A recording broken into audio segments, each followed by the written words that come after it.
বিশ্বনবী ইন্তেকালের আগে বললেন as-সালাত as-সালাত ওয়া মা মালাকাত আইমানুকুম, ও আমার উম্মতেরা নামাজ নামাজ। বিশ্বনবীর রূহ বের হয়ে যাবে, মালাকুল মাউত চলে আসলো, এখনই রূহ মুবারক কবজ করে নিয়ে যাবে। অন্তিম মুহূর্তে গোটা উম্মার জন্য বিশ্বনবী যে মেসেজটা ড্রপ দিয়ে গেলেন সেটার নাম হলো নামাজ।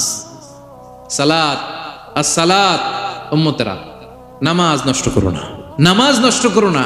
আউয়ালু মা ইউহাসাবু বিহিল আবদু ইয়াউমাল কিয়ামাতি as-সালাহ। কিয়ামতের ময়দানে সর্বপ্রথম আল্লাহ যে জিনিসটার হিসাব চাইবেন সেটা কি? ফা ইন সালুহাত সালুহা সাইরু আমালি। এটা যদি ঠিক হয়ে যায় পুরো আমলনামা ঠিক হয়ে যাবে। ওয়া ইন ফাসাদাত ফাসাদা সাইরু আমালি। নামাজের হিসাব দিতে যেয়ে যদি আপনার গন্ডগোল লেগে যায়, আপনার পুরো আমলনামাটারে গন্ডগোল করে দিবে কে? এজন্য সবার আগে সালাত। এই যে আল্লাহ তাআলা আমাদের সৃষ্টি করলেন, অস্তিত্বহীনতা থেকে তিনি আমাদের অস্তিত্ব দিলেন, আমাদেরকে রিজিক দিলেন, নেয়ামত দিয়ে আমাদেরকে ধন্য করলেন। তো আল্লাহ তাআলার অধিকার ছিল না যে তাকেই আমি সিজদা দিব? এটা তার অধিকার। এটা কার রাইট? আমরা হিউম্যান রাইটস নিয়ে কথা বলি, অ্যানিমাল রাইটস নিয়ে কথা বলি, উইমেন রাইটস নিয়ে কথা বলি। ইবাদতের অধিকারী তিনি, এটা তার অধিকার। তার জন্য আমরা সিজদায় লুটিয়ে পড়বো। তো এই সিজদা আপনি ওদিকে না দিয়ে যদি মাজারে দেন, আল্লাহর অধিকার নষ্ট করছেন না? কথা বলেন, এটা ইনসাফ হইছে? যিনি রিজিক দিল, যিনি সৃষ্টি করলো, যিনি নিয়ামত দিল, তার ইবাদত না করে আপনার মতো আরেকটা সৃষ্টির সামনে আপনি এরকম নমস্ত নমস্ত গান, এটা তার অধিকার হরণ হয়েছে না? এটা ইনসাফ বিরোধী হয়েছে না? এজন্য আল্লাহ বলেছেন ইন্না শিরকা লা যুলমুন আযীম। শিরকে সবচেয়ে বড় জুলুম বলার কারণ কি? কারণ আপনি সৃষ্টি হয়ে স্রষ্টার উপর জুলুম করেছেন। এর চেয়ে বড় জুলুম আর হতে পারে না। এজন্য সাইয়েদনা লুকমান আলাইহিস সালাম বললেন, ইয়া বুনাইয়া লা তুশরিক বিল্লাহ। ও আমার কলিজার টুকরা সন্তান, খবরদার খবরদার, কশিন কালেও আল্লাহর সাথে শিরক করবে না। কারণ শিরক হলো সবচাইতে বড় জুলুম, সবচেয়ে বড় পাপ, সব পাপের বাপ। এর নাম হচ্ছে শিরক। এর চেয়ে বড় পাপ হতে পারে? পাপের জগতে যদি র্যাঙ্কিং করেন নাম্বার 1, সবাই সবাই নাম্বার 1। আল্লাহ সব মাফ করে দেয়, সব গুনাহ তিনি ক্ষমা করে দেয়, সব পাপকে তিনি চাইলেই মোচন করে দিতে পারেন, শুধুমাত্র কেবলমাত্র শিরকের গুনাহ ছাড়া। ঠিক কিনা? ইন্নাল্লাহা লা ইয়াগফিরু আন ইউশরাকা বিহি ওয়া ইয়াগফিরু মা দুনা যালিকা লিমান ইয়াশা। আল্লাহ তাআলা চাইলে সব গুনাহ তোমার ক্ষমা করে দিতে পারেন, কেবলমাত্র শিরকের গুনাহ ছাড়া। এটা ক্ষমা করে না, কারণ এইটা আল্লাহকে অপমান করার শামিল। ঠিক কিনা? প্রিয় ভাইরা, আমি সূরাতুল লুকমান থেকে একটি আয়াত তেলাওয়াত করেছি। সূরাতুল লুকমানের দ্বিতীয় রুকুর তাফসীর আজকে আমরা শুনবো। বেসিক্যালি এই দ্বিতীয় রুকুতে সাইয়েদনা লুকমান আলাইহিস সালাম ওনার ছেলেকে কিছু অ্যাডভাইস করেছিলেন, উপদেশ। বাবা হিসেবে আমরা আমাদের ছেলেমেয়েদের অ্যাডভাইস করি না? তো উনি ওনার সন্তানকে অ্যাডভাইস করেছিলেন। আর এই অ্যাডভাইসগুলো আল্লাহ তাআলার এত ভালো লেগেছে, এত ভালো লেগেছে যে আল্লাহ তাআলা কোরআনের মধ্যে সরাসরি তুলে ধরেছেন। তার মানে আল্লাহ তাআলা বুঝাতে চান আমরাও যেন আমাদের সন্তানদেরকে অ্যাডভাইসগুলো করি। এবং আপনি অবাক হবেন, আমরা যখন তাফসিরের ইন ডেপথ তাফসিরে যাব, ভিতরে ঢুকবো, আপনি অবাক হবেন যে 3000 বছর আগের সেই উপদেশমালা কিভাবে এই মডার্ন টাইমের সাথে এত প্রাসঙ্গিক হতে পারে। আজ থেকে প্রায় 3000 বছর আগের piece of advises, 3000 years back in the history. এত আগের উপদেশ, দেখবেন যে মনে হচ্ছে বর্তমান সময়ের জন্য এই উপদেশগুলো আল্লাহ ধরে ধরে কোরআনে তুলে ধরেছেন। তো এই জন্য আমাদের ছেলে মেয়েদেরকে আমরা কি নসিহত করব, এত দিকে তাকানোর দরকার নেই। বাসায় যে সূরা লুকমান খুলবেন, 31তম সূরা, 12 নম্বর আয়াত থেকে 19 নম্বর আয়াত পর্যন্ত, এই 8টা আয়াত আল্লাহ যা বলেছেন আপনি আর ভাবি মিলে সন্তানদেরকে এটা শোনাবেন। গুড ইনাফ, আর কিছু লাগবে না। প্রিয় ভাইরা, সন্তান আল্লাহর দেয়া অনেক বড় নেয়ামত। আল্লাহু আকবার। নেককার সন্তান আল্লাহর কাছে চাইতে হয়, চেয়ে নিতে হয়। নবীরা দোয়া করেছেন, রব্বি হাবলি মিনাস সলিহিন, আল্লাহ নেককার সন্তান দেন, হে আল্লাহ নেককার পুণ্যবান সন্তান দেন, আল্লাহ এমন সন্তান দেন যাদেরকে দেখলে আমাদের চোখ জুড়ায়। রব্বি জাআলনি মুকিমাস সলাতি ওয়া মিন যুররিয়াতি, আল্লাহ আমাকেও নামাজ কায়েমকারী বানান, আমার সন্তানকেও বানান। তো সন্তানের জন্য দোয়া করতে হয়, নেককার সন্তান চাইতে হয়। আপনারা যারা বিয়ে করেছেন এখনো সন্তান পান নাই, আল্লাহ তাআলা আপনাদেরকে অচিরেই এই সন্তান দান করে আপনাদেরকে ধন্য করুক। যারা এখনো বিয়ে করেননি, বিয়ের পরে আল্লাহ তাআলা আপনাদেরকে সন্তান দান করুক। এটা অনেক বড় নেয়ামত, এটা অনেক বড় নেয়ামত। এটা আল্লাহর কাছে চাইতে হয়। তো এই আলোচনাটা সবার সাথে প্রাসঙ্গিক। যারা বাবা তাদের তো লাগবে ইনস্ট্যান্ট, আজকে রাত্রে যেই শোনাইতে পারবেন। যারা বাবা হতে যাচ্ছেন তারাও আগে থেকে জেনে রাখলেন, ওয়েল প্রিপেয়ার্ড। আর যারা এখনো বিয়েই করেন নাই, প্ল্যান করে রাখেন যে এইটা আমি আমার ওয়াইফের সাথে প্ল্যান করে এই নাসিহাগুলো আমার সন্তানদেরকে আমরা শোনাবো। সবাই পড়ুন ইনশাআল্লাহ। মানুষের নামে আল্লাহ তাআলা কোরআনে কয়টা সূরা দিয়েছেন? 8টি। এর মধ্যে 6টা দিয়েছেন 6 জন নবীর নামে, আর বাকি 2টা আল্লাহর 2জন প্রিয় বান্দাবান্দির নামে। একটা সূরা মারিয়াম আর একটা সূরাতু লোকমান। তো আমরা শুরুতেই জানবো যে এই লোকমান কে ছিলেন তিনি। লোকমান আলাইহিস সালাম আল্লাহর প্রিয় ভাজন একজন ব্যক্তি ছিলেন, খুব বিজ্ঞ একজন মানুষ ছিলেন, খুব জ্ঞানী প্রাজ্ঞ একজন ব্যক্তিত্ব ছিলেন। দেখতে উনি কালো ছিলেন, কুৎসিত। চামড়াটা কি ছিল? কালো, ব্ল্যাক।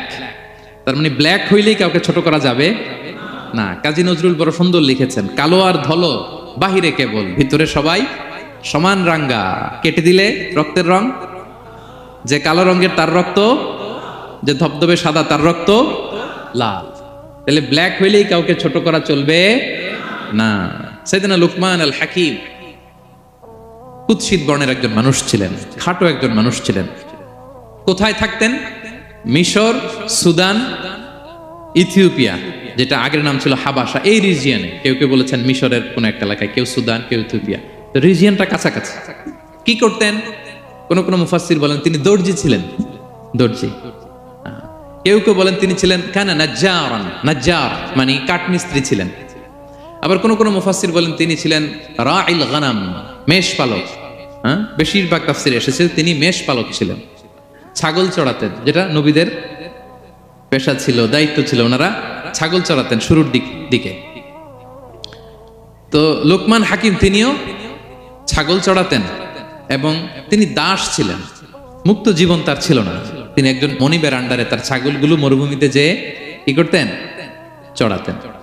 মজার ব্যাপার হচ্ছে, সারা দুপুর, সারা বিকেল, সারা দিন ছাগল চড়িয়ে আসার পরে লোকমান যখন বাসায় ফিরে আসতো, তখন এলাকার লোকজন সবাই লোকমানের কাছে জড়ো হতো, আর উনি তাদেরকে তার প্রজ্ঞা, তার বিজ্ঞচিত কথাগুলো শেয়ার করতেন, শোনাতেন, এগুলো বলতেন। তো এগুলো দেখে লোকমানের মালিক অবাক, কিরে আমার কাছে এলাকার কেউ আসে না, কিন্তু আমার দাস দেখতে কুৎসিত কালো, এই লোকমানের কাছে সবাই এসে ঘিরে থাকে, কি ওর কাছে কি পায়, কি আছে ওর কাছে? তো শ্রোতাদের কয়েকজনকে ডেকে বলল, ঘটনা কি? তোমরা সবাই লোকমান সন্ধ্যাবেলায় ফিরে আসলে তার পাশে জড়ো হও কেন, কি পাও? তো তারা বলল, আপনার দাস লোকমান, এটা সে সাধারণ কোনো মানুষ নয়, সে অসাধারণ মানুষ। সে এমন কথা বলে, এগুলো শুনলে জীবন পাল্টে যায়। সুবহানাল্লাহ বিহামদিহি। মালিক বলে, ঘটনা কি?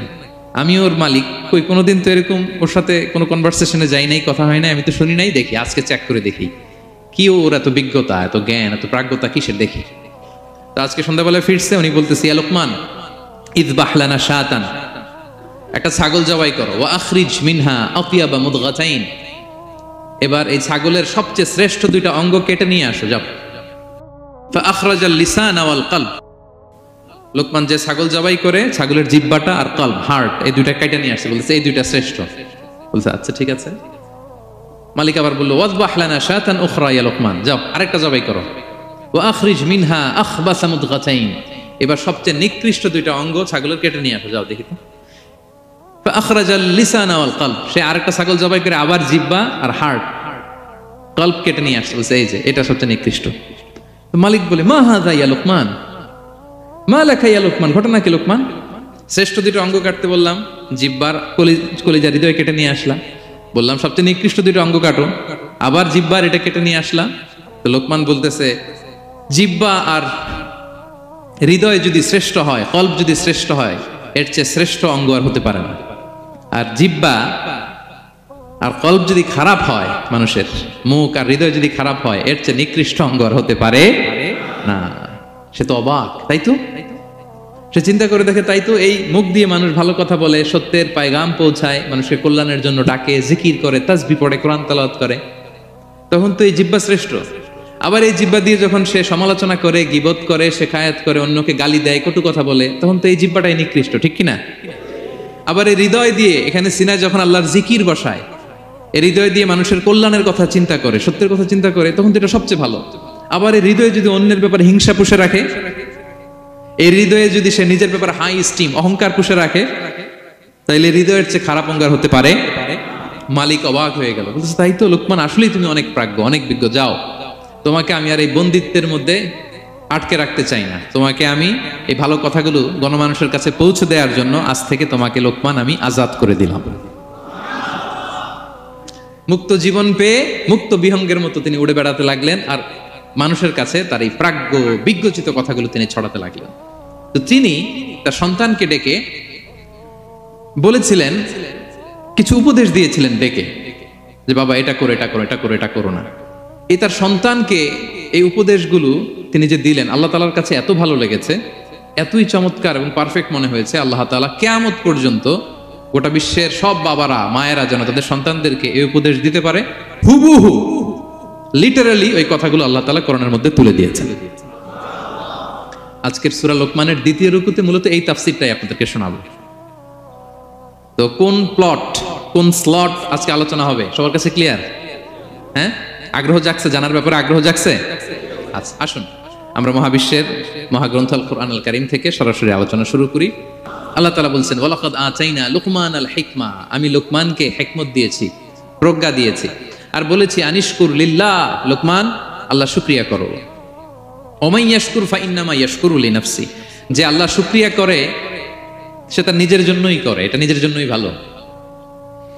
ওমান কাফারা ফাইন্নাল্লাহা গানিয়ুন হামিদ, আর যে শুকরিয়া করে না, না শুকরি করে, অকৃতজ্ঞ হয়, তাহলে জেনে রেখো আল্লাহ তাআলা তিনি গানি, অমুখাপেক্ষী, তিনি হামিদ, সদা প্রশংসিত।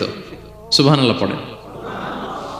তাহলে আল্লাহ তাআলা বললেন, আমি লোকমানকে প্রজ্ঞা দিয়েছি, হিকমত দিয়েছি। হিকমত, হিকমত শব্দের সাথে আপনারা পরিচিত আছেন না? আমি লোকমানকে হিকমত দিয়েছি, এটা অনেক দামি জিনিস, সবার থাকে না। হিকমত জিনিসটা কি? না, জ্ঞান হচ্ছে নলেজ, আর হিকমা হচ্ছে বাংলায় বলে প্রজ্ঞা, হ্যাঁ, ইংরেজিতে বলে উইজডম। দেখি কেউ বলতে পারে কিনা, একজন আমাকে শোনান দেখি হিকমতটা কি, দেখি কেউ কিছু বলতে পারেন কিনা। হিকমত মানে ক্ষমতা, একজন বলছে। আচ্ছা, আর অলৌকিক সামথিং, আর শক্তি, আর হ্যাঁ এদিক থেকে যোগ্যতা, আর জ্ঞান। ঠিক আছে, আমার ভাইরা চেষ্টা করছে, আলহামদুলিল্লাহ। আচ্ছা, হিকমত আর ইলমের মধ্যে পার্থক্য আছে। হিকমা is something more than knowledge.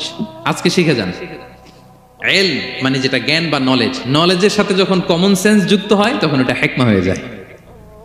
সুবহানাল্লাহ কইতে পারলেন না? নলেজ, নলেজ আর common sense, I repeat, knowledge আর কমন সেন্স ইকুয়াল টু হিকমা বা উইজডম। শুধু জ্ঞান থাকলেই হয় না, জ্ঞানটা কিভাবে আপনি অ্যাপ্রোচ করবেন, প্রচার করবেন, প্রেজেন্টেশন করবেন, উপস্থাপন করবেন, এটা জানার দরকার আছে না নাই? অনেকের অনেক জ্ঞান আছে, কিন্তু কিভাবে বলতে হয়, কতটুকু বলতে হয় এটা জানে না, তাই না? তাহলে জ্ঞানকে কাজে লাগানোর যে মেকানিজম, যে কর্মকৌশল, এটার নাম হিকমা। আল্লাহ বলেছেন হিকমতের সাথে দাওয়াত দাও, উদউ ইলা সাবিলি রাব্বিকা বিল হিকমা, হিকমতের সাথে দাওয়াত দাও। নামাজ পড়া ফরজ, সবাই জানি না আমরা, এটারে বলে ইলম। কিন্তু নামাজটা কিভাবে পড়তে হয়, রুকু কেমনে দিতে হয়, সেজদা কেমনে করতে হয়, সালাম ফিরায় কিভাবে এটা এক্সিট করতে হয়, এই পুরো মেকানিজমটা জানার নাম হিকমা। তাহলে knowledge plus common sense equal to হিকমা। জ্ঞান আর কমন সেন্স একসাথে যদি হয় এটা উইজডম বা প্রজ্ঞা হিসেবে রিফ্লেক্ট করে। বুঝতে পারছেন? আল্লাহ বললেন আমি লোকমানকে প্রজ্ঞা দিয়েছি। হ্যাঁ, ওমাই ইউতাল হিকমাতা ফাকাদ উতিয়া খায়রান কাসীরা, আর যাকে আমি প্রজ্ঞা দিয়েছি তাকে আমি অনেক কিছু দিয়েছি। সুবহানাল্লাহ পড়ে। আল্লাহ তাআলা যেন আমাদেরকে প্রজ্ঞা দিয়ে ধন্য করে, আমরাও যেন হিকমতের অধিকারী হতে পারি। আল্লাহ তুমি তৌফিক দান করো। তাই জন্য আল্লাহ বললেন ওয়ালাকাদ আতাইনা লুকমানাল হিকমাতা আনিশকুর লিল্লাহ ওয়া মান ইয়াশকুর ফাইন্নামা ইয়াশকুরু লিনাফসি। আমি লোকমানকে হিকমা দিয়েছি মানে প্রজ্ঞা দিয়েছি, আর বলেছি আমি আল্লাহর শুকরিয়া করো। যে শুকরিয়া করে সে তার নিজের জন্যই করে, যে কুফরি করে, অকৃতজ্ঞ হয়, জেনে রেখো আমি আল্লাহ গানিয়ুন হামিদ, আমি গানি, অমুখাপেক্ষী, হামিদ, সব প্রশংসিত। আল্লাহ লোকমানকে বললেন আনিশকুর লিল্লাহ, আল্লাহর জন্য শুকরিয়া করো। শুকরিয়া যে করে সে তার নিজের জন্যই করে, এখানে আল্লাহর কিছু হয় না। নাকি আমরা শুকরিয়া করলে আল্লাহর ক্ষমতা 1 ইঞ্চি বেড়ে যায়? আমরা গোটা বিশ্বের সবাই সিজদায় পড়ে থাকলে আল্লাহর ক্ষমতা একটু বেড়ে যাবে না? পারবে? আর আমরা সবাই যদি সবচাইতে পাপী হয়ে যাই, আল্লাহর ক্ষমতা কমে যাবে না? কমবে? তাহলে লাভ লস আল্লাহর কিছু নাই, লাভ লস সব কাদের? আওয়াজ করে সবাই বলুন, লাভ লস কাদের? শুকরিয়া করলে আমাদের লাভ। লা ইন শাকারতুম লা আযীদান্নাকুম ওয়া লা ইন কাফারতুম ইন্না আযাবি লাশাদীদ। আল্লাহ বলেন, যদি তোমরা শুকরিয়া করো নেয়ামত বাড়িয়ে দেব, আর যদি কুফরি করো জেনে রেখো আমার আযাব, আমার পানিশমেন্ট, আমার শাস্তি বড় কড়া। আমি আল্লাহ সব সময় ধরি না, ধরলে ছাড়ি না। ঠিক কি না? ধরে ধরে ধরে না, ধরলে আল্লাহ ছাড়ে না। শুকরিয়া করলে তিনি বাড়াতে থাকে, দিতেই থাকে। শুকরিয়া করবেন তো পাবেন, নিয়ামতে শুকরিয়া করবেন তো পাবেন, করবেন তো পাবেন। তো শুকরিয়া করলে আমাদের লাভ, আমাদের লাভ। হাদিসে কুদসিতে আল্লাহ বলেছেন, এই বানি আদম সবাই মিলে, আলা আতকা কলবি রাজুলিন ওয়াহিদ, তোমরা যদি সবাই সবচেয়ে মুত্তাকি হয়ে যাও, ইবাদতে লুটিয়ে পড়ো সবাই, আমার কিচ্ছু পারবে না। আর তোমরা সবাই যদি আফজারি কলবি রাজুল ওয়াহিদ, সবচেয়ে নিকৃষ্ট আত্মার মানুষ হও, পাপাচারে ডুবে যাও, আমি আল্লাহর ক্ষমতার 1 ইঞ্চিও কমবে না। তাহলে শুকরিয়া করলে কাদের লাভ?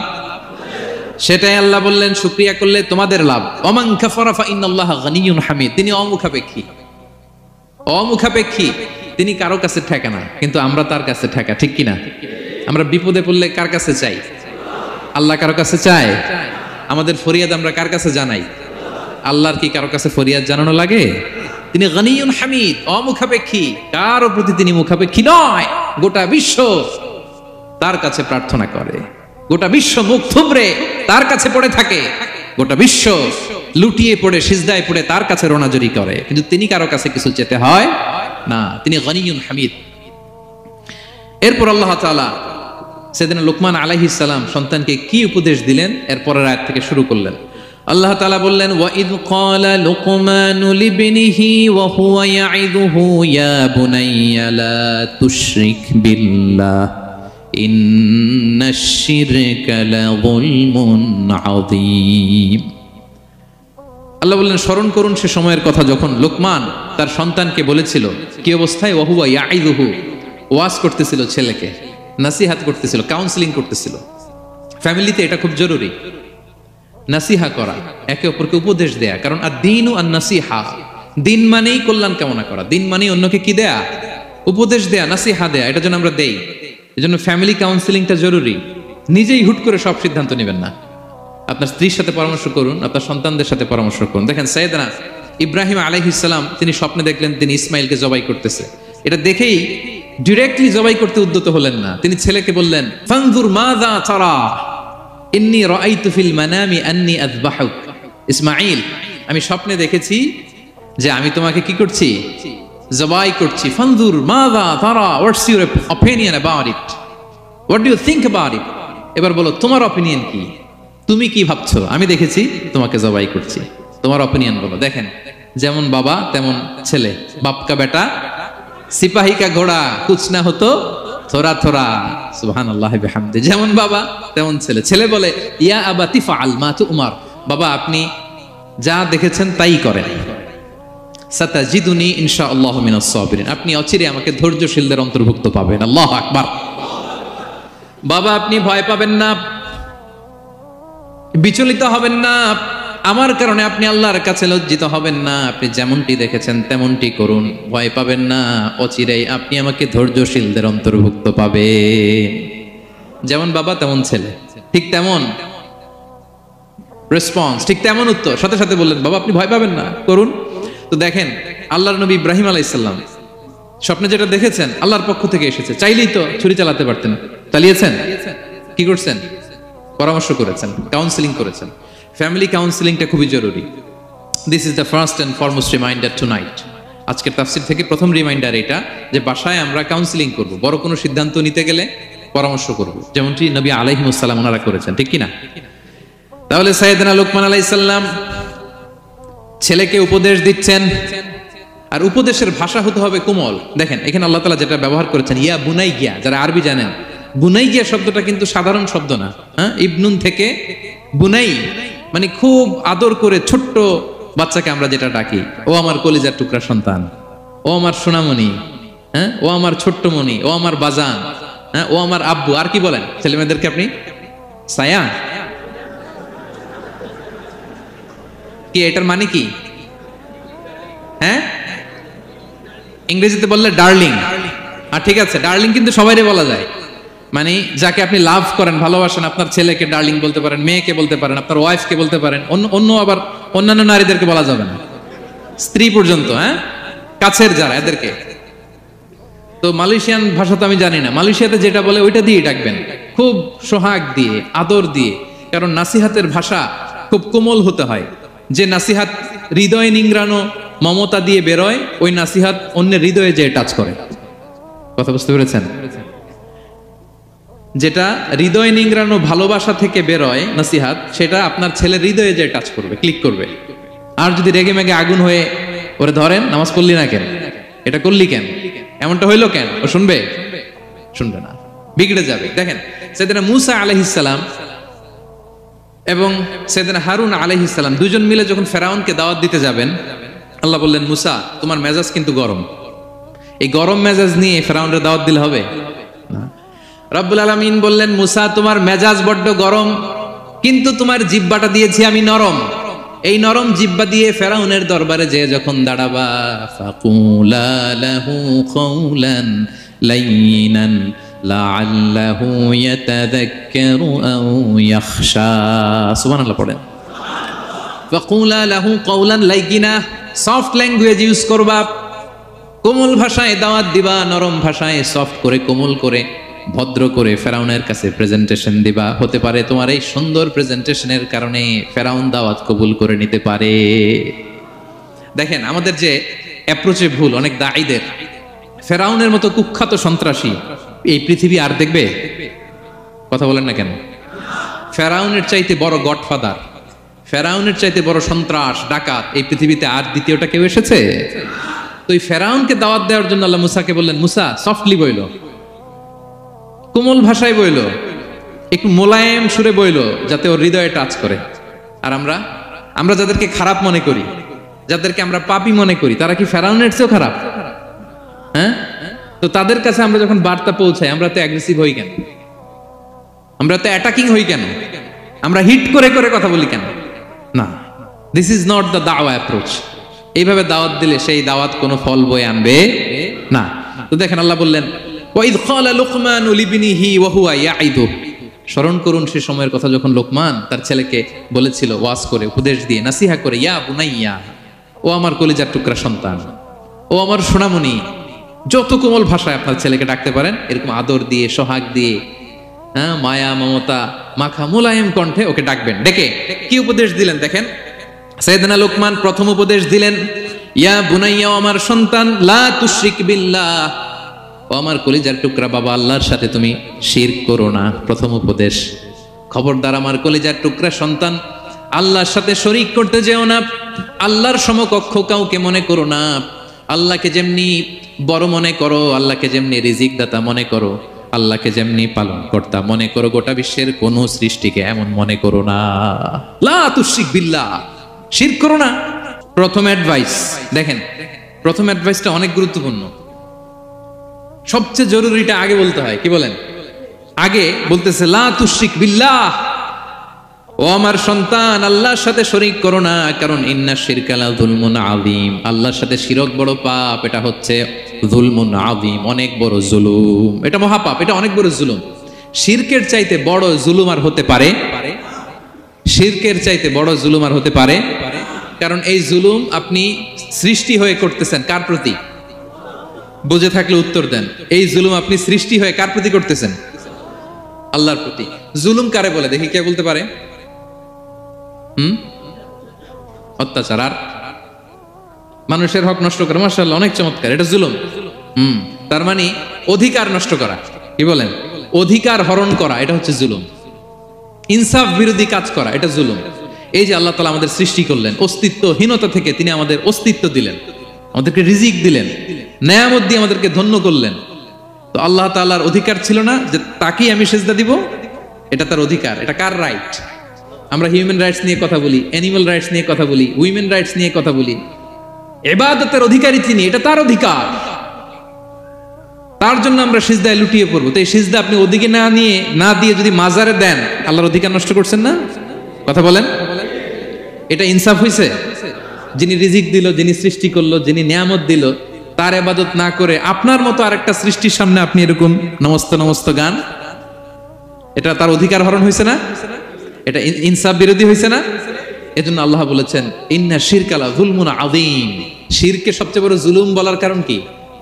কারণ আপনি সৃষ্টি হয়ে স্রষ্টার উপর জুলুম করেছেন। এর চেয়ে বড় জুলুম আর হতে পারে না। এজন্য সাইয়েদনা লুকমান আলাইহিস সালাম বললেন, ইয়া বুনাইয়া লা তুশরিক বিল্লাহ, ও আমার কলিজার টুকরা সন্তান, খবরদার খবরদার, কশিন কালেও আল্লাহর সাথে শিরক করবে না। কারণ শিরক হলো সবচাইতে বড় জুলুম, সবচেয়ে বড় পাপ, সব পাপের বাপ। এর নাম হচ্ছে শিরক। এর চেয়ে বড় পাপ হতে পারে? পাপের জগতে যদি র্যাঙ্কিং করেন, নাম্বার 1 সবাই সবাই নাম্বার 1। আল্লাহ সব মাফ করে দেয়, সব গুনাহ তিনি ক্ষমা করে দেয়, সব পাপকে তিনি চাইলেই মোচন করে দিতে পারেন, শুধুমাত্র কেবলমাত্র শিরকের গুনাহ ছাড়া। ঠিক কিনা? ইন্নাল্লাহা লা ইয়াগফিরু আন ইউশরাকা বিহি ওয়া ইয়াগফিরু মা দুনা যালিকা লিমান ইয়াশা। আল্লাহ তাআলা চাইলে সব গুনাহ তোমার ক্ষমা করে দিতে পারেন, কেবলমাত্র শিরকের গুনাহ ছাড়া। এটা ক্ষমা করে না, কারণ এইটা আল্লাহকে অপমান করার শামিল। ঠিক কিনা? আল্লাহর উদাহরণ বাদ দেই, আপনার বস যে আপনাকে খুব ভালোবাসে, যে আপনাকে স্যালারির বাইরেও আরো অনেক কন্ট্রিবিউশন করে, টাকা দেয়, আদর করে, এই সুবিধা দেয়, ওই সুবিধা দেয়, আপনি উনারে শ্রদ্ধা না দেখাইয়া এই শ্রদ্ধা আপনি অন্যদের দেখান, কিন্তু উনারে শ্রদ্ধা করেন না, উনি এটা মেনে নিবে? কথা বলেন। যে আল্লাহ আপনার জীবন দিলেন, রিজিক দিলেন, সব দিলেন, গোটা জগৎটাই তো তা, সব দেওয়ার পরেও সিজদা যে আপনি কোথায় দেন? হ্যাঁ, মাজারে, দরগায়, বাবার কাছে। এরকম আছে না নাই? হ্যাঁ, আমাদের এখানে কেউ নাই। হ্যাঁ, দেশে গেলে এরকম মাজারে যে মানত টানত করেন নাকি? হ্যাঁ, মানত করেন? মাজারে সিজদা দেওয়া যাবে? চাইতে হবে একটা সত্তার কাছে। চিল্লায় বলুন তো তিনি কে? এজন্য বিশ্বনবী বললেন, ইযা সাআলতা ফাসআলিল্লাহ, চাইলে আল্লাহর কাছে চাও। ওয়া ইযা ইসতাআনতা ফাসতাইন বিল্লাহ, সাহায্য যদি চেতে হয় একজনের কাছে চাইবা। চিল্লায় বলেন তিনি কে? নাকি বাবার কাছে? হ্যাঁ, দয়াল বাবা রে দয়া করো আমারে। আপনার বাবার যখন ডায়রিয়া হয় উনি চায় কার কাছে? আপনার বাবা যখন বিপদে পড়ে কাঁদে কার কাছে? এই জন্য আমরা চাবো কার কাছে? দয়ালা আল্লাহ রে দয়া করো আমারে, এটা বলতে হবে। ঠিক কিনা? বলেন সবাই, দয়ালা আল্লাহ রে দয়া করো আমারে। এজন্য এই জিনিসটা সাইয়েদনা লুকমান আলাইহিস সালাম প্রথমে ফোকাস করলেন, বললেন লা তুশরিক বিল্লাহ, ও আমার কলিজার টুকরা সন্তান, আল্লাহর সাথে শিরক করো না, খবরদার। আল্লাহর সাথে কাউকে সমকক্ষ মনে করবা না, কারণ ইন্না শিরকা লা যুলমুন আযীম, শিরক হলো সবচাইতে বড় পাপ, মহা জুলুম। এই জুলুম আল্লাহর প্রতি করা হয়। তাহলে প্রথম উপদেশটা বুঝতে পারছেন আমার প্রিয় ভাইয়েরা? আল্লাহর সাথে শিরক করা চলবে না। চাইবো কার কাছে? সন্তান হয় না, কই চাবেন? নাকি মাজারে? মাজারে চাওয়া যাবে? বাবার কাছে চাওয়া যাবে? ছেলে সন্তান দেয় কে? মেয়ে দেয় কে? ছেলে মেয়ে দুটোই দেয় কে? ছেলেও দেয় না, আবার মেয়েও দেয় না। চিৎকার করে বলেন তো তিনি কে? আমরা তার কাছে চাইব। সব পরিস্থিতিতে আমরা একজনের কাছে চাইব, তিনি কে? আবার রব্বুল আলামিন বিশ্বনবীকে জানিয়ে দিলেন, ও নবী শোনো শোনো, তোমার আগে সব নবীকে আমি জানিয়ে দিয়েছি, লা ইন আশরাকতা লা ইয়াহবাতান্না আমালুকা ওয়া লা তাকুনান্না মিনাল খাসিরিন। তুমি যদি আল্লাহর সাথে কাউকে শিরক করে ফেলো, তোমার সব আমলগুলো বাতিল হয়ে যাবে, কিয়ামতের ময়দানে তুমি হবা খাসিরিন, ক্ষতিগ্রস্ত, কিছুই থাকবে না। কিয়ামতের ময়দানে তুমি হবা হাই হাই কোম্পানির ম্যানেজার। যদি শিরক করো তোমার আমল বাতিল, খবরদার। কিয়ামতের দিন তুমি হাই হাই করবে, অভাগা দুর্ভাগা হয়ে উঠবে। এজন্য শিরককেও আমরা না বলে দিব। শিরকের সাথে আমাদের কোনো সম্পর্ক আছে? জোরে বলেন। গুরুত্বপূর্ণ পয়েন্ট। এজন্য ছেলেকে আগে বললো, বাবা খবরদার শিরক করো না।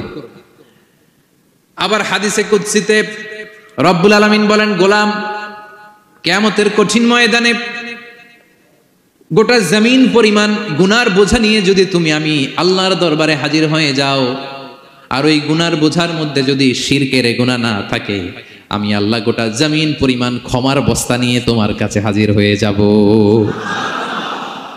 কথাটার ওজন দেখছেন? জমিন পরিমাণ গুনাহ নিয়ে আসছো আমার কাছে কিয়ামতের দিন। ওই গুনার মধ্যে অনেক ধরনের গুনাহ, নামাজ পড়ো নাই, রোজা রাখো নাই, এই করছো সেই করছো, কিন্তু এই গুনার বিশাল পৃথিবী পরিমাণ গুনার বোঝার মধ্যে শিরকের গুনাহ নাই। তাহলে আমি আল্লাহ এই দুনিয়া পরিমাণ ক্ষমার বোঝা নিয়ে তোমার কাছে চলে আসবো। শিরক করা যাবে? তাহলে প্রথম উপদেশ দিলেন, হে আমার কলিজার টুকরা সন্তান, শিরক করো না, শিরক করো না। আমার ভাইয়েরা, আমার কলিজার টুকরা ক্লাঙের ভাইয়েরা, সন্তানদেরকে এই শিরকের ব্যাপারে, শিরকের ভয়াবহতার ব্যাপারে আপনাকে জানাতে হবে। It's your duty. আপনি শুধু বাবা হইলেই চলবে না, আপনার ছেলে মেয়ে কোন পথে চলবে এটা আপনাকে ঠিক করে দিতে হবে।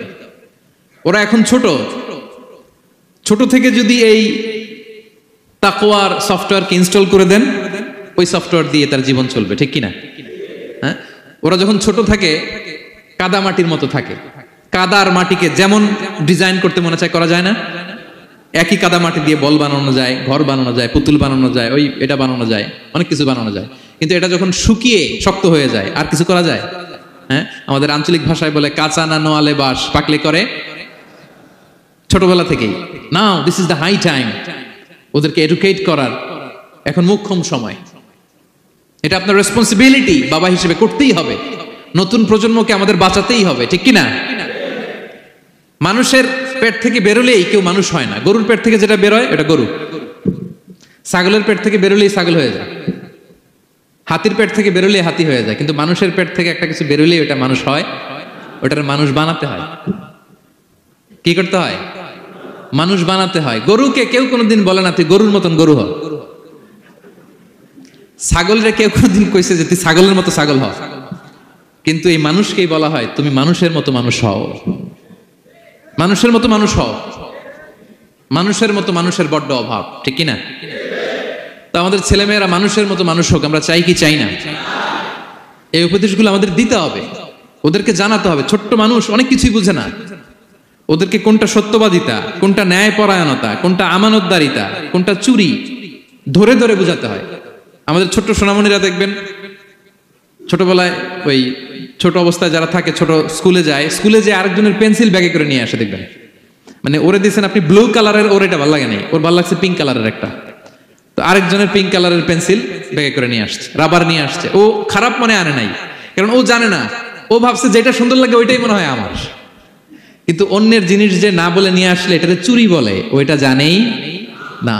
তো এগুলো ওদেরকে জানানোর, শিখানোর দরকার আছে না নাই? দায়িত্বটা কার? বাবা মায়ের। আমার প্রিয় ভাইয়েরা, সন্তানদেরকে যেন আমরা গাইড করি, ইনস্ট্রাক্ট করি, আমরা যেন ওদেরকে শিখাই কোনটা সত্য কোনটা মিথ্যা। এখন তো এই যে সোশ্যাল মিডিয়ার যুগ, এটা ছাড়া খেতেই চায় না, তাই না? ঘুমাতেই চায় না। সে কি দেখে এটা আপনার জানতে হবে। সে কোথায় যায়, সে কার সাথে মেশে, সে কোন সাইটগুলো ব্রাউজ করে, এটা বাবা হিসেবে জানার দরকার আছে না নাই? প্যারেন্টিং কন্ট্রোলের একটা ব্যবস্থাপনা আছে, আপনি কন্ট্রোল করে দিতে পারবেন। আপনি সাইন করে দিবেন ইউটিউবে আপনার জিমেল দিয়ে, ও কি দেখে আপনি সব চেক করতে পারবেন হিস্ট্রিতে। যুগ যেমন, ওই যুগের মেডিসিনও তেমন, ওইভাবে আপনাকে নিয়ন্ত্রণ করতে হবে। কারণ এই যুগে আমাদের তরুণ শিশু কিশোররা এত এত চ্যালেঞ্জের সম্মুখীন হচ্ছে যেটা আগে কখনো হয় নাই। The world is changing so fast, it's very difficult to handle our teenagers. ওদের প্রশ্ন শুনলে আপনি অবাক হয়ে যাবেন। আমি উত্তর দিতে পারি না মাঝে মাঝে, আমার ছোট মেয়ের অনেক প্রশ্নের উত্তর দিতে পারি না, মানে পারি, ও মানতে চায় না, আর্গুও করে, এমন এমন কথা বলে যেগুলো আমরা 10-15 বছর বয়সেও শিখি নাই। আজকে 5-6 বছরের ছোট বাচ্চা, ছেলে মেয়ে আপনাকে এমন প্রশ্ন করবে আপনি অবাক হয়ে যাবেন। এই জন্য ছোটবেলা থেকেই ওদের মন মস্তিষ্কের ভেতরে এই ইসলামের শিক্ষাটা ঢুকাই দিতে হবে। আমার ভাইয়েরা, ইসলাম সেটাই চায়। যে এইমাত্র জন্মগ্রহণ করছে যে বাচ্চাটা, নবজাতক, নিউ বর্ন বেবি, ওর আমল নামা শুরু হয়েছে? সবাই বলেন, এইমাত্র ভূমিষ্ঠ একটা বাচ্চার আমল নামা শুরু হয়েছে। তারপরে ইসলাম বলে ওর কানের সামনে আল্লাহু আকবার বলে আল্লাহর নামটা ঢুকিয়ে দাও। এখনো আমল নামা শুরু হয় নাই, এখনো ভালো খারাপের কিছুই হয় নাই, তারপরও আল্লাহ বলে দুনিয়াতে আসার সাথে সাথে আজান দিয়ে ইসলামের কথাটা কানের ভেতরে ঢুকায় দাও। আমাদের দায়িত্ব হচ্ছে ওদেরকে এডুকেট করা। 1 নাম্বার উপদেশ তিনি দিলেন, লা তুশরিক বিল্লাহ, শিরক করো না। শিরক মহাপাপ। এই পয়েন্টটা বুঝতে পারছেন সবাই? উনি বেসিকলি ওনার সন্তানকে 9টা উপদেশ দিয়েছিলেন। কয়টা? সবাই বলুন। 9টা। এরপর আল্লাহ তাআলা আরেকটা এক্সট্রা উপদেশ দিয়ে দিয়েছেন। 9 আর 1 মিলে তিলকা আশারাতুন কামিলা, একেবারে ফাইনাল 10টা হয়ে গেছে, পরিপূর্ণ। তো শিরকের ব্যাপারে সতর্ক করার সাথে সাথে আল্লাহ তাআলা নিজ থেকে একটা উপদেশ দিলেন। আল্লাহ তাআলা কি বললেন? রব্বুল আলামিন বললেন, ওয়াসাইনাল ইনসানা বিওয়ালিদাইহি হামালাতহু উম্মুহু ওয়াহানান আলা ওয়াহান ওয়া ফিসালুহু ফি আমাইনি আনিশকুর লি ওয়া লিওয়ালিদাইকা ইলাইয়াল মাসির। সুবহানাল্লাহ পড়ে। আল্লাহ বললেন, ওয়াসাইনাল ইনসানা বিওয়ালিদাইহি। শিরকের কথা যখন লোকমান সন্তানকে জানালো, এবার আমি আল্লাহ পৃথিবীর মানুষগুলোরে জানিয়ে দিলাম, খবরদার খবরদার, মা বাবার সাথে কখনো খারাপ আচরণ করো না। ওয়াসাইনাল ইনসান, মানুষকে আমি ওসিয়ত করলাম, রেকমেন্ড করলাম, ভার্ডিক্ট জারি করে দিলাম, বিওয়ালিদাইহি, মা বাবার ব্যাপারে তাদের সাথে সদাচরণ করবে। মা বাবার সাথে খারাপ আচরণ করা যাবে। জান্নাতে একটা দরজা আছে, নাম আল আব, বাবা, আর একটা আল উম, মা। যারা বাবা মার সাথে ভালো আচরণ করছে তারা ওইটা দিয়ে ঢুকবে। সুবহানাল্লাহ পড়ে। এক লোক বললেন, ইয়া রাসূলুল্লাহ, আমার মাকে কাঁধে করে কাবার চারদিকে ঘুরিয়েছি, তাওয়াফ করিয়েছি, প্রচন্ড রোদের মধ্যে আমার মাকে কাঁধে করে কাবার চারদিকে লাব্বাইক লাব্বাইক বলে অনেকবার ঘুরিয়েছি। ইয়া রাসূলুল্লাহ, আপনি আমাকে বলে দেন, ছোটবেলা যখন আমি আমার মায়ের বুকের দুধ খেয়েছি, ওই দুধের সুদটুকু আদায় হয়েছে কিনা? বিষ্ণুই বললেন, কি প্রশ্ন করলা তুমি? লাউ কাতাতা জিলদাক, তুমি যদি তোমার গায়ের চামড়া কেটে জুতা বানিয়ে দাও, চামড়াটা কেটে শুকিয়ে যদি জুতা বানিয়ে তোমার মায়ের পায়ের নিচে দিয়ে দাও, ছোটবেলায় মায়ের বুকের যে দুধ খেয়েছো, একটা দুধের 1 ঢোক দুধ খাওয়ার শোধ আদায় হবে না। 1 ঢোক যে দুধ খাইছো ওইটারই শোধ আদায় হবে। খবরদার খবরদার, বাবা মার ব্যাপারে সাবধান। বিশেষ করে মায়ের সাথে, দুজনের কথাই আল্লাহ প্রথমে বললেন, এরপরে বললেন বিশেষ করে মায়ের সাথে, কারণ হামালাতহু উম্মুহু, বাবা তোমারে পেটে ধরে নাই, পেটে ধরেছে কে? ওয়াহানান আলা ওয়াহান, 10 মাস 10 দিন বোঝার পরের বোঝা, যন্ত্রণার পরে যন্ত্রণা বাবা সহ্য করে নাই, করেছে কে? এত বড় একটা পেট হয়ে গেছিল, জানেন তো? হ্যাঁ, আল্লাহ। এই পেটটা নিয়ে বারবার কিচেনে যাওয়া লাগছে, এটা নিয়ে টয়লেট করে, এটা নিয়ে গোসল করে, ঘুমাতে পারে না, শুইলে উঠতে পারে না, উঠলে বসতে পারে না। 1 দিন 2 দিন, 1 সপ্তাহ 2 সপ্তাহ, 10 মাস 10 দিন আমার মাকে এই কষ্ট দিয়েছে। মায়ের কলিজার মাঝখানে লাথি মেরে দুনিয়াতে এসেছে। এরপর আল্লাহ বললেন, ওয়া ফিসালুহু ফি আমাইন, এখানেই শেষ নয়, দুধ ছাড়াতে লেগেছে 2 বছর। কয় বছর? ও গো মা, তুমি এই ধরনের শ্রেষ্ঠ নেয়ামত, তোমারই পদ তলে রয়েছে জান্নাত। ও গো মা, তুমি এই ধরনের শ্রেষ্ঠ নেয়ামত, তোমারই পদ তলে রয়েছে জান্নাত। ঠিক কিনা? দেখেন আল্লাহ মর্যাদা কোথায় বাড়ালো। আমাদের দুনিয়ার পুরুষ মানুষদের পায়ের নিচে থাকে জুতা, জুতার নিচে বালু, কার্পেট কিংবা ফ্লোর। আর আল্লাহ বলে, দুনিয়ার এক একটা মায়ের পায়ের নিচে আমি জান্নাত দিয়ে রেখেছি। এই পৃথিবীটারে 100 বার বিক্রি করলে জান্নাতের একটা চেয়ারের দাম হবে? বুঝে শুনে উত্তর দিবেন। এই পৃথিবীটাকে, পৃথিবীর যে সম্পদ, এটা এস্টিমেশন করে, হ্যাঁ, 1000 বার বিক্রি করলে যে দামটা হবে, ওই দাম দিয়ে জান্নাতের একটা চেয়ারের দাম হবে? এই পৃথিবীরে 10,000 কোটি বার বিক্রি করলে যেই অ্যাসেট হবে, যে অ্যামাউন্ট হবে, ভ্যালিউ হবে, ওই দাম দিয়ে জান্নাতের একটা টেবিলের দাম হবে? আর যেই জান্নাত, পুরো জান্নাতটা মায়ের পায়ের নিচে পড়ে আছে, ওই পা দুইটার দাম কত?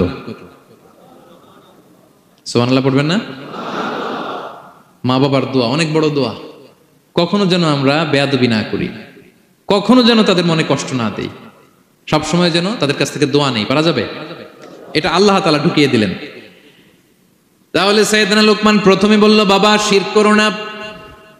এরপরে রব্বুল আলামিন বললেন, শিরকের পরে তোমাদের সবচাইতে বড় দায়িত্ব, যে বাবা মা তোমাদের জন্য এত কষ্ট করেছে, তাদের সাথে খারাপ আচরণ করো না। 2টা হয়ে গেল। কয়টা? আওয়াজ করে বলেন, কয়টা?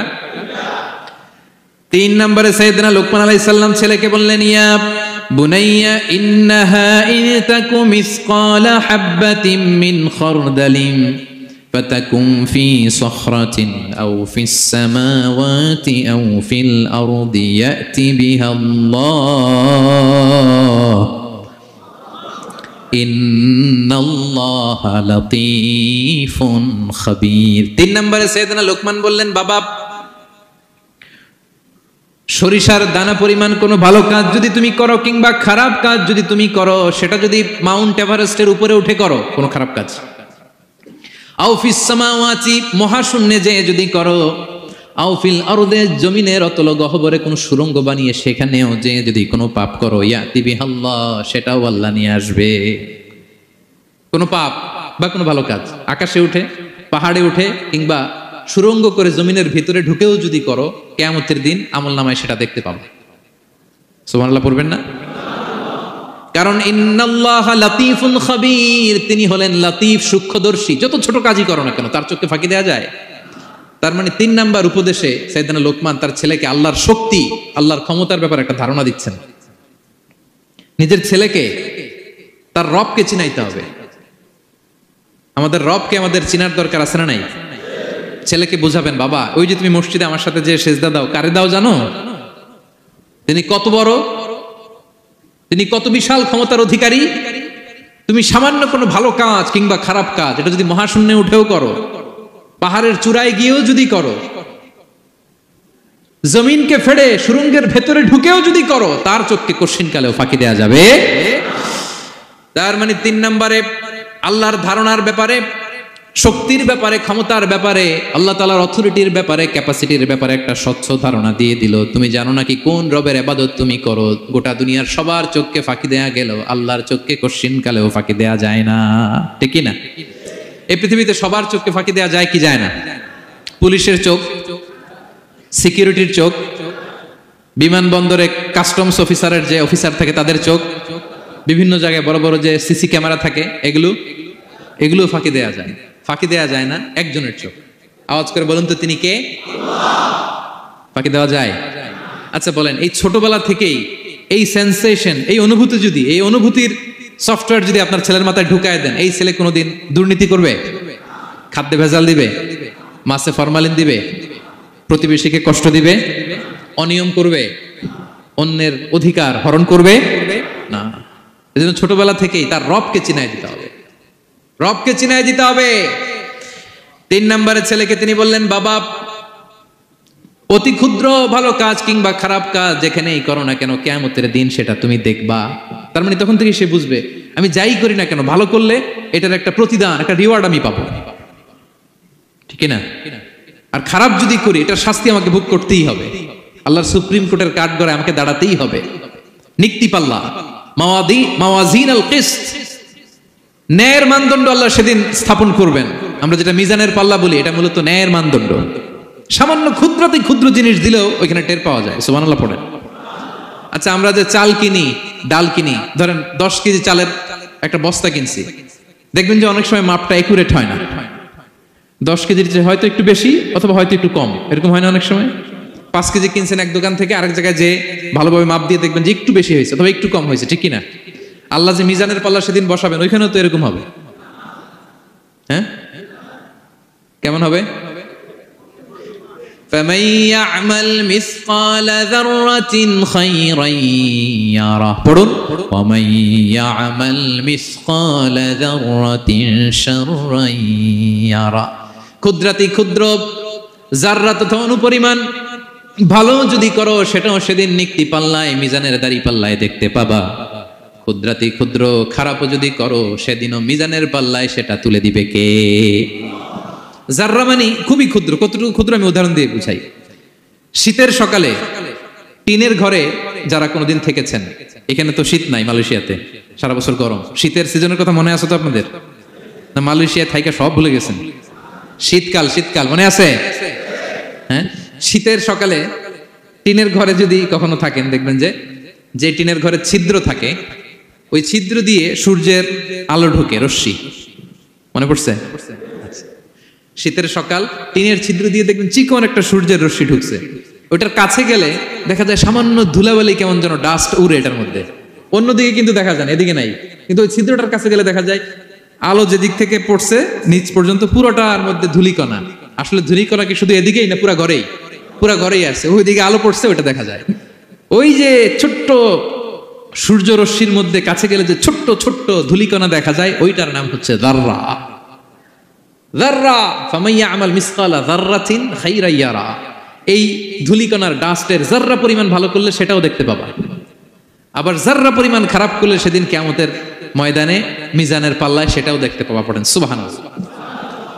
তার মানে 3 নম্বরে ছেলেকে আল্লাহর শক্তি আর সম্ভাবনা সম্পর্কে সতর্ক করলেন, জানান দিয়ে বললেন, বাবা যেটাই করো না কেন সবার চোখকে ফাঁকি দেওয়া যায় না, একজনের চোখ, তিনি কে? কয়টা গেল উপদেশ? সবাই বলুন তো কয়টা? 3টা। 4 নম্বরে লোকমান আলাইহিস সালাম বললেন, ইয়া বুনাইয়া আকিমিস সালাহ, ও আমার সন্তান, 4 নম্বরে উপদেশ হলো তোমাকে নামাজ কায়েম করতে হবে। নামাজ, সবার আগে নামাজ। কাজকে বলে দাও আমার নামাজ আছে, নামাজকে বলো না কাজ আছে, ঠিক কি না?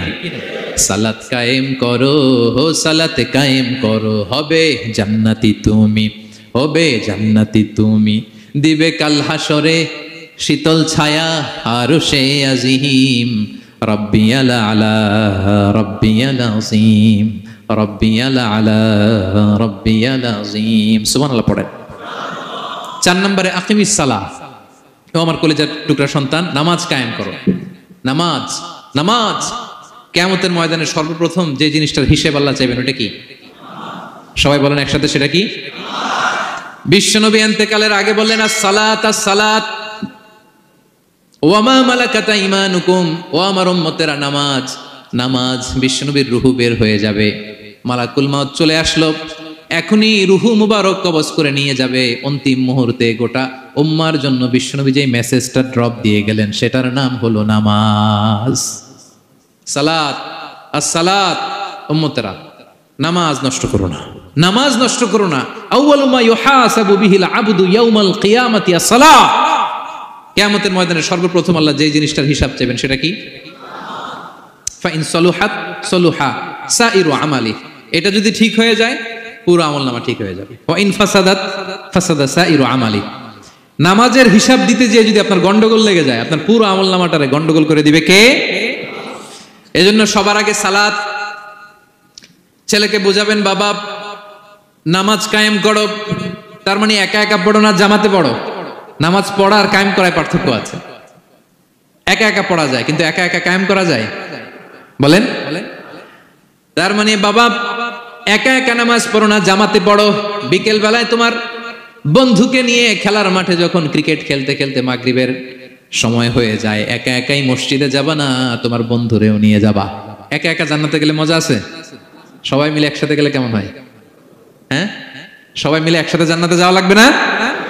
তার মানে ছেলেরে বোঝালেন, বাবা একা একা নয়, সবাইকে নিয়ে নামাজ পড়ো বাপ, জামাতে পড়ো বাপ, গোটা সমাজটারে মুসল্লি সমাজ বানাবা।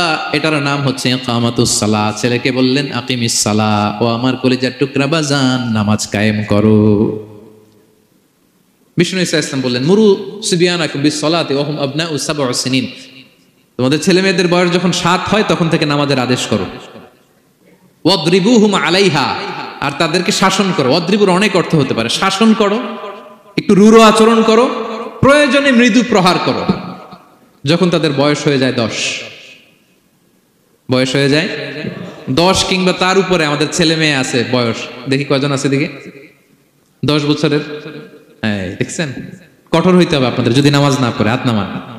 7 পর্যন্ত নিয়ে যাবেন সাথে করে। বয়স যখন 7 হয়, বারবার যখন সালাতের কথা বলবেন সাথে করে নিয়ে দাঁড়াবেন।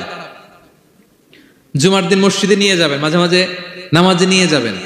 7, 8, 9 এই 3 বছরের ট্রেনিং এ 10 বছর তো এমনি পাক্কা নামাজে হয়ে যাবে, ঠিক কিনা? নাকি বলবেন হুজুর আমি তো পড়ি না, আমারই তো খবর নাই। হ্যাঁ, ছেলেরা যে বলবো বাবা নামাজ কায়েম কর, এর আগে কিন্তু নিজের মুসল্লি হইতে হবে। এটা বুঝতে পারতেছেন তো? হ্যাঁ, ছেলেকে বলতে হইলে আগে নিজের মুসল্লি হইতে হবে। নামাজের ব্যাপারে নো কনসিডারেশন, কোনো ছাড় নাই। সালাত আপনাকে পড়তেই হবে যে কোনো পরিস্থিতিতে। এজন্য 7 বছর বয়স থেকে বিশ্বনবী ওয়ার্নিং দিতে বলেছেন। 10 বছর বয়স হলে প্রয়োজনে রূঢ় আচরণ করো, শাসন করো, প্রয়োজনে মৃদু প্রহার করো। খবরদার খবরদার, একসাথে মাঝে মাঝে নিজেরাও ঘরে পড়বেন। মসজিদে তো যাবেনই, বাইরে বৃষ্টি, যেতে পারছেন না, নিজেই ইমাম হয়ে দাঁড়ায় যান। আপনার ছেলে 2 জন আপনার পিছনে দাঁড়াবে, আপনার স্ত্রী আর মেয়েরা তার পরের কাতারে দাঁড়াবে। হ্যাঁ, নারী পুরুষ একই কাতারে দাঁড়াতে পারে না। অথবা আপনার ছেলেটার ইমাম বানায় দেন, ও নামাজ পড়াইতেছে, আপনারা পড়তেছেন, ভালো লাগবে না? A family that praise together stays together, ইংরেজিতে একটা কথা বলে, a family that praise together stays together. যে ফ্যামিলি একসাথে নামাজ পড়ে, এই ফ্যামিলি একসাথে টিকে থাকে শান্তিতে অনেক দিন, ঠিক কিনা? এজন্য ঘরে মাঝে মাঝে জামাতে নামাজ পড়বেন, ঘরটারে বরকত দিয়ে পূর্ণ করে দিবে কে?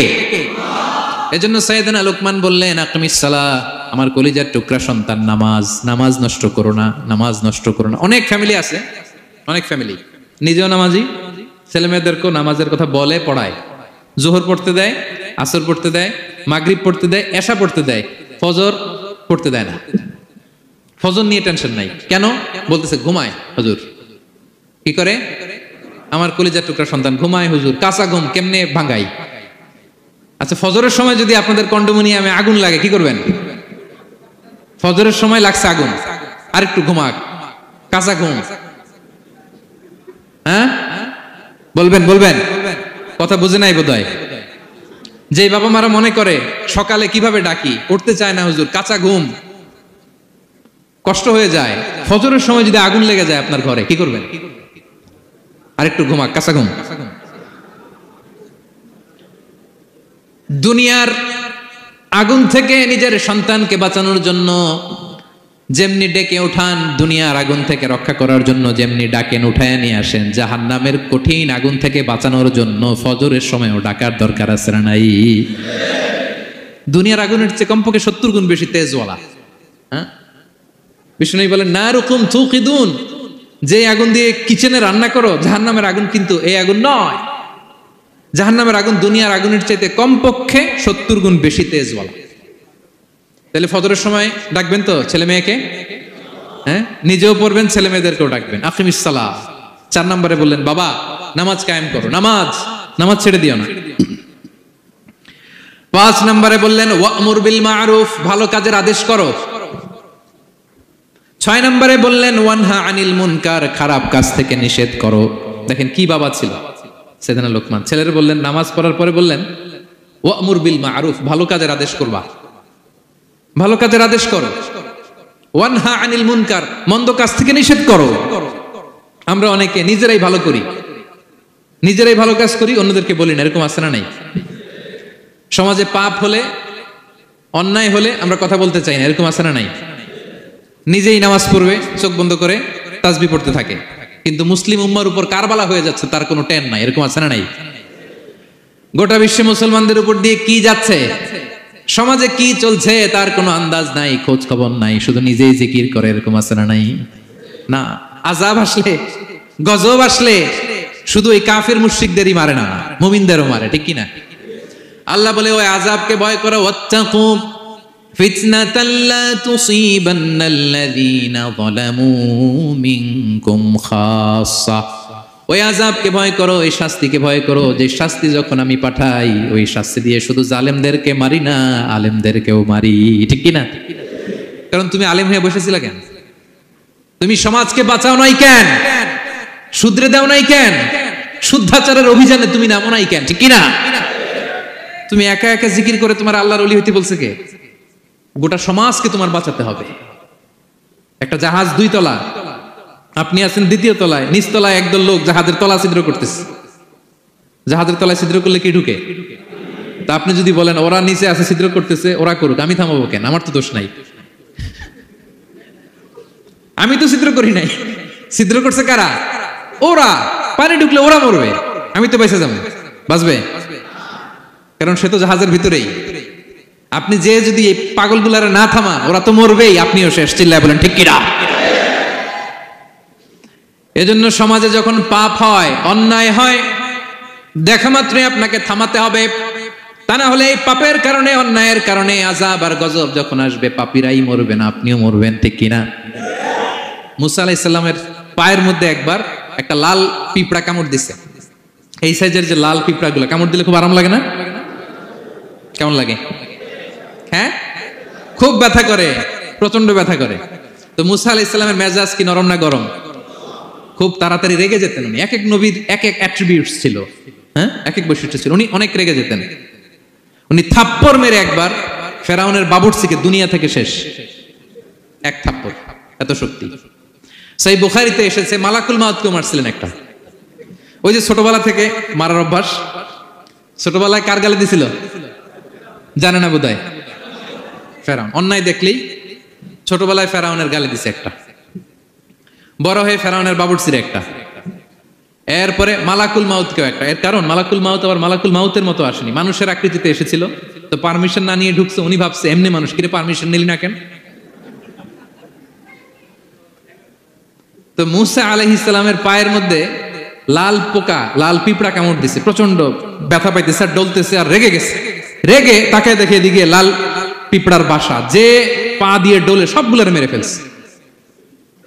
তো ঘটনাটা ছিল মুসা আলাইহিস সালাম আল্লাহকে জিজ্ঞেস করছিলেন এই ঘটনাটা আল্লাহ কেন ঘটাইছে। আল্লাহকে জিজ্ঞেস করছিলেন, আল্লাহ আযাব যখন কোনো এলাকায় পাঠান তখন তো শুধু জালিমরাই মরে না, ভালো লোকগুলাও তো মারা যায়, তো এই আযাবে ভালো লোকগুলা কেন মরে? আল্লাহ উত্তর দেয় না, এই ঘটনা ঘটাই দিছে। পিঁপড়া যখন কামড় দিছে রেগে সবগুলো মেরে ফেলছে। আল্লাহ বলে, মুসা কামড় দিছিল কয়টা? কয় আল্লাহ একটা। তো ওগুলোর মারলা কেন? অ্যাকশনে যখন যায় এত কিছু দেখে অ্যাকশন নেওয়া যায় না। এজন্য আল্লাহ বলেন, ওয়াত্তাকু ফিতনাতাল লা তুসিবান্নাল্লাযীনা যালামু মিনকুম খাসসা। ওই ফিতনাকে মানে ওই আযাবকে ভয় করো, যে আযাব যখন আসবে শুধু খারাপ লোকগুলোর উপরে আসবে না, ভালো লোকগুলোও বাঁচতে পারবে। কারণ ভালো মানুষরা আশেপাশের লোকদেরকে ভালো বানায় নাই কেন? একা নামাজ পড়েছো কেন? নামাজের দাওয়াত দাও নাই কেন? নিজে হালাল খাইছো, সমাজটারে হালাল দিয়ে বিনির্মাণ করো নাই কেন? এজন্য আযাব আসলে শুধু জালেমদের উপরে আসে না, আলেমদের উপরে আসে, খবরদার। এজন্য ছেলেরে বললেন, বাবা শুধু নামাজ পড়লেই হবে না, ওয়া'মুর বিল মা'রুফ, ভালো কাজের আদেশ করবা, ওয়ানহা আনিল মুনকার, খারাপ কাজ থেকে নিষেধ করবা। এটা আসলে দায়িত্ব হচ্ছে সরকার প্রধানের। যারা ক্ষমতার চেয়ারে বসে তাদেরকে আল্লাহ 4 দফা মূলনীতি দিয়েছেন। আল্লাযীনা মাক্কান্নাহুম ফিল আরদি আকামুস সালাতা ওয়া আতাউয যাকাতা ওয়া আমারু বিল মা'রুফি ওয়া নাহাউ আনিল মুনকার ওয়ালিল্লাহি আকিবাতুল উমুর। আল্লাহ বলেন, যাদেরকে আমি ক্ষমতার চেয়ারে বসাই 4টা দায়িত্ব তাদেরকে দেই। তাদের প্রধান কাজ নামাজ কায়েম করবে, সমাজে যাকাত আদায় করবে, ভালো কাজের আদেশ করবে, তারপরে মন্দ কাজের নিষেধ করবে। ক্ষমতার চেয়ার যারা পায় তাদের জন্য মূলনীতি এটা। এরা তো করে না, আমাদের কি করতে হবে? ঠিক কিনা?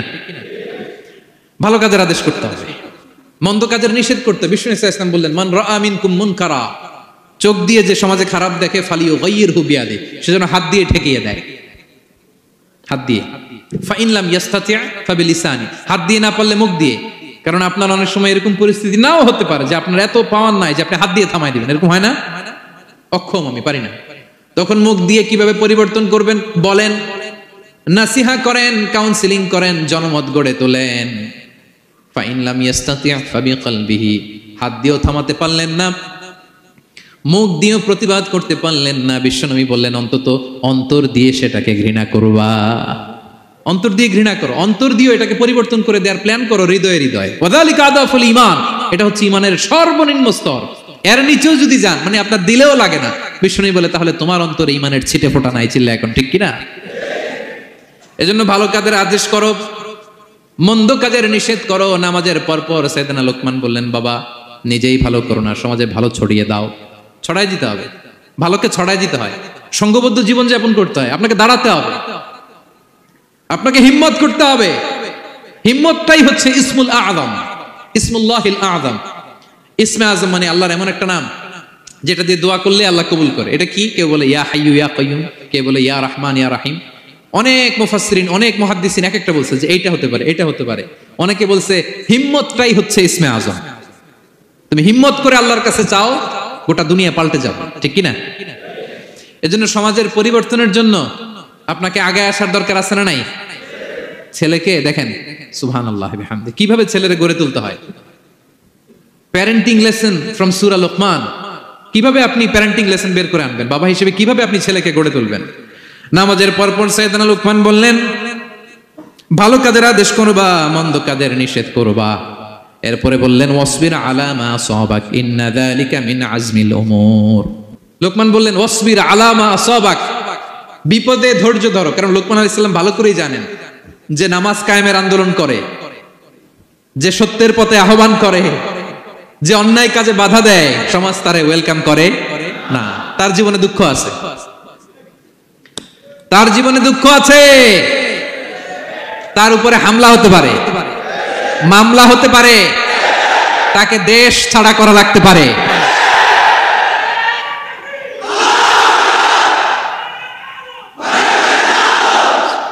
ওয়াসবির আলা মা আসাবাক, বাবা খুব ভালো করেই জানে বিপদ নেমে আসতে পারে। যে নামাজ কায়েমের আন্দোলন করে, যে সৎ কাজের আদেশ করে, অসৎ কাজে বাধা দেয়, তাকে থামানোর জন্য, হ্যাঁ, তার অগ্রযাত্রাকে রুখে দেওয়ার জন্য, তার রাস্তাকে ব্লক করার জন্য যুগে যুগে সমাজে সমাজে আছে না নাই? আছে। ঘাবড়ে গেলে চলবে না। এই পথ এটা ফুলসজ্জার কোনো পথ নয়, এটা কণ্টকাকীর্ণ। এখানে প্রতি পদে পদে কাটা, এটা জেনেই আমরা এই পথে এসেছি, ঠিক কিনা? এজন্য আমাদেরকে রুখে দেয়া যাবে না। আমরা সত্যের কথা বলেই যাব, আমরা অন্যায় দেখলে প্রতিবাদ করেই যাব। প্রতিবাদ করবেন, দাঁড়াবেন। আপনি দাঁড়ালেই দেখবেন পরিস্থিতি অন্যরকম হয়ে গেছে। দাঁড়ান না যে আপনি অন্যায় করতেছে, আপনি দাঁড়ান না কেন? অপরাধ করতেছে, আপনি থামান না কেন? আপনার বোনের বয়সী একটা মেয়েকে টিস করতেছে কিছু ছেলেরা, আপনি দাঁড়ান না কেন? ওদের 10 জনের চেয়ে আপনার শক্তি অনেক বড়। সত্যের যে শক্তি আছে, মিথ্যা তার সামনে মুখ থুবড়ে পড়ে। আপনি দাঁড়ান, আপনি জিজ্ঞেস করেন এরকম করতেছো কেন, টিস করতেছো কেন? আপনি ওখানে জনমত গড়বেন। আপনি দাঁড়ালে আরো 10 জন দাঁড়াবে, ঠিক কিনা?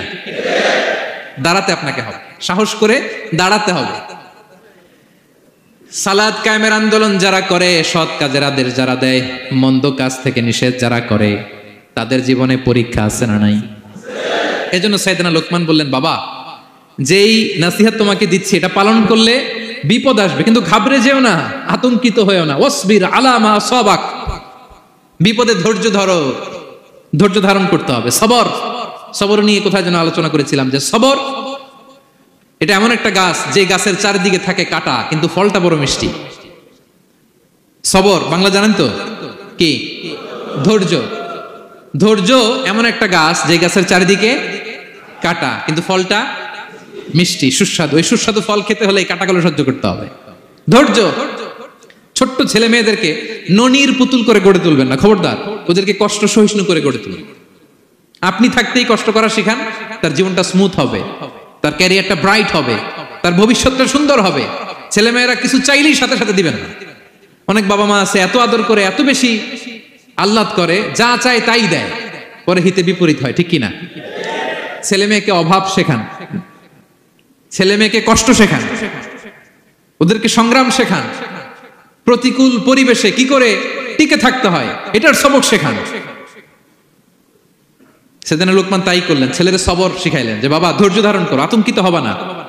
জীবন এটা সহজ নয়, জীবন চলার পথ সহজ নয়, এটাকে সহজ করে নিতে হয়। কখনো সবর করে, কখনো ক্ষমা করে, কখনো অন্যকে ইগনোর করে, কখনো দোয়া করে, কখনো আল্লাহর উপর তাওয়াক্কুল করে, ঠিক কিনা?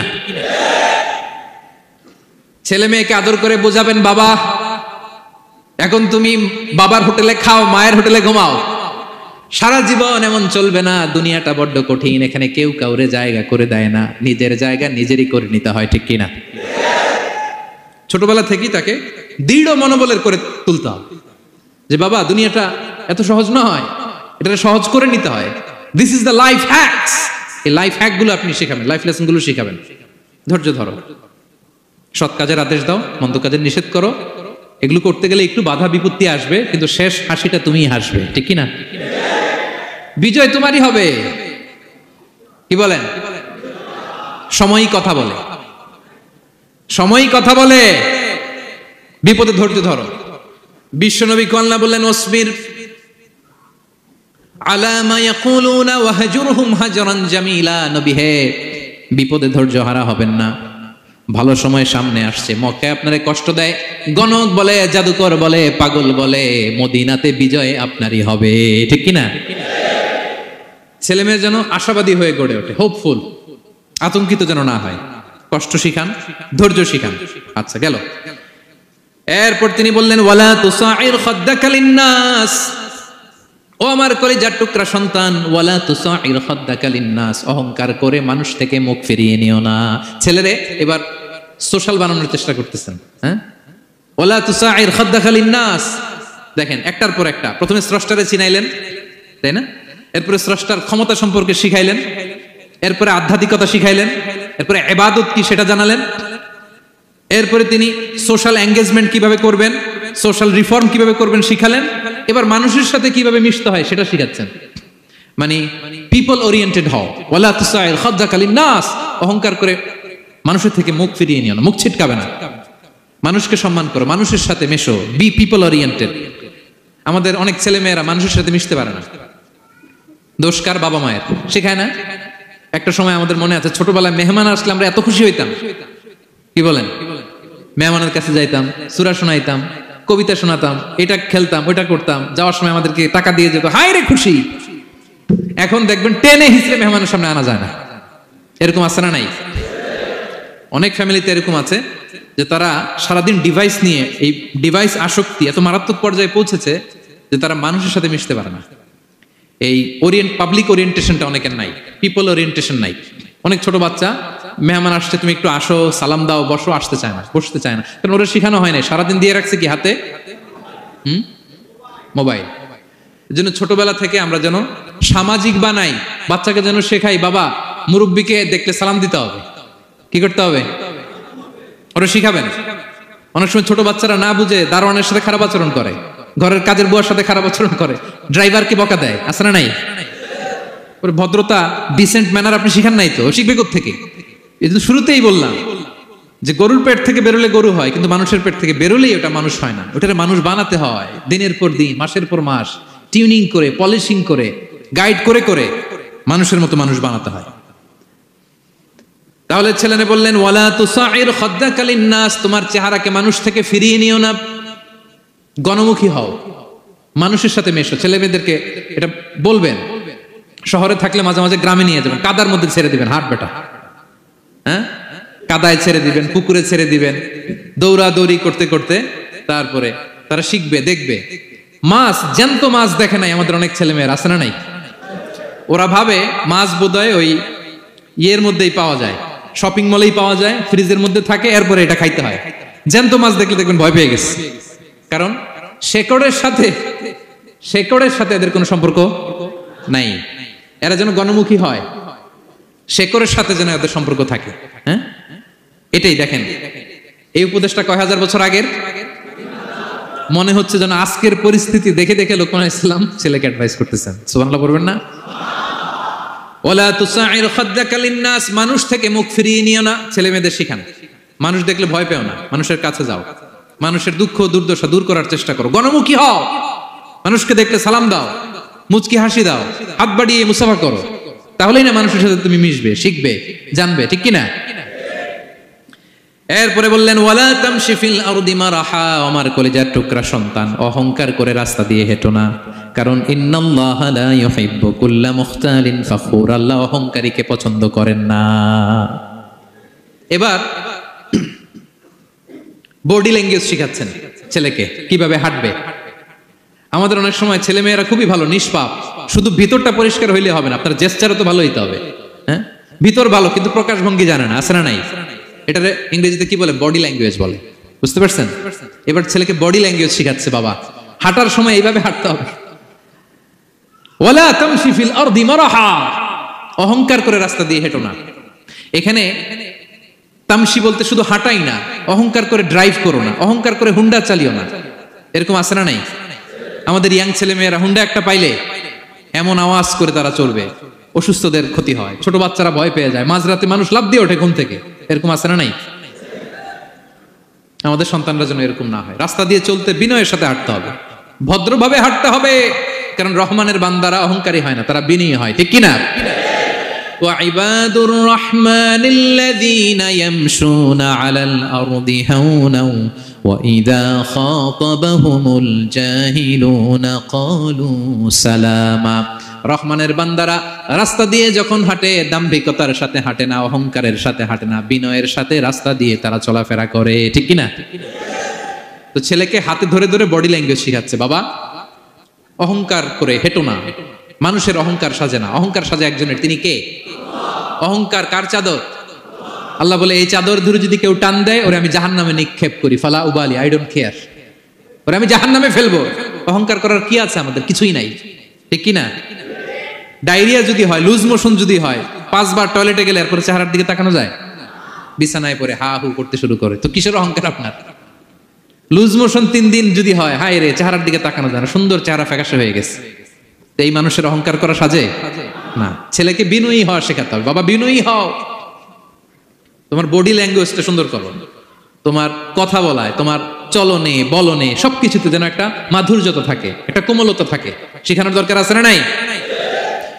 সব শেষে সাইয়েদনা লোকমান ছেলেকে বললেন, ওয়াকসিদ ফি মাশিকা ওয়াগদুদ মিন সাউতিকা ইন্না আনকারাল আসওয়াতি লাসাউতুল হামির। ওয়াকসিদ ফি মাশিক ওয়াগদুদ মিন সাউতিক। তাহলে কিভাবে হাঁটবা? হাঁটার ক্ষেত্রে একটা মিডিয়াম পেস অবলম্বন করো, মিডিয়াম পেস, ভদ্রভাবে, হ্যাঁ, মিডিয়াম মধ্যমপন্থী পন্থায় তুমি হাঁটো। তোমার হাঁটার মধ্যে যেন একটা মুনশিয়ানা ভাব থাকে, তোমার হাঁটা চলাফেরায় যেন একটা ভদ্রতার ছাপ থাকে। এটা তো হাতে ধরে ধরে শিখাইতে হবে, নাহলে শিখবে না তো, বুঝবে না তো সে।